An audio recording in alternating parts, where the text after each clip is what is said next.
Hey, what's happening, GQ? TIP right here. And this is my life in sneakers.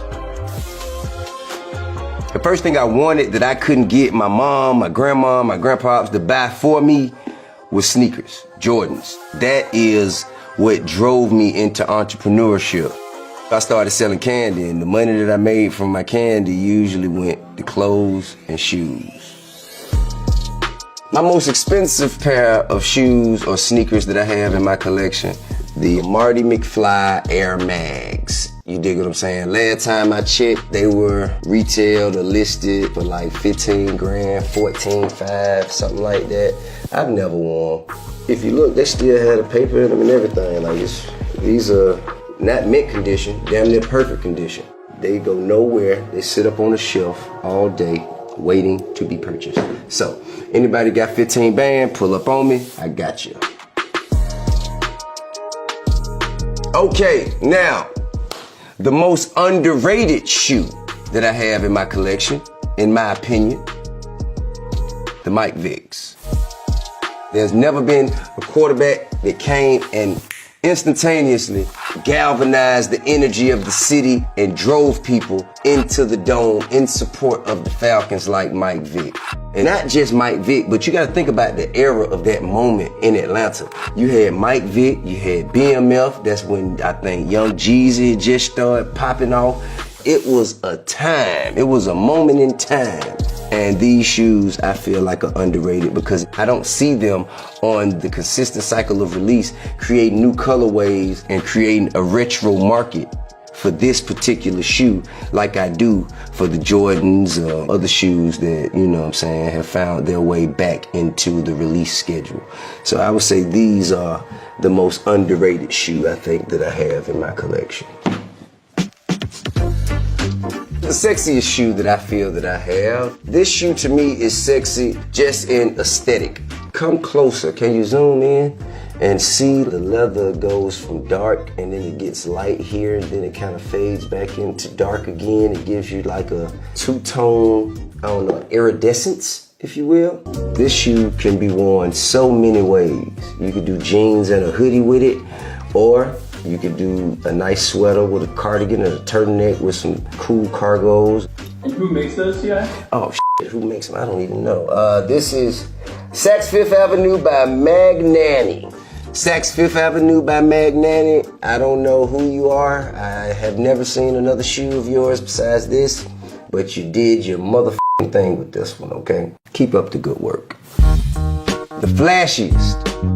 I put these shoes on, I'm always getting compliments. People always say, hey, what are those? Where you get them from? That shoe, if you couldn't guess, is these. These are Vitamin Reeboks. You can tell that they're hand done, you know what I'm saying? Not many pairs made. Veterans went to Reebok and said, hey, I want to take this body style and I want to recreate it and represent it. And they just, you know, hand wrote things.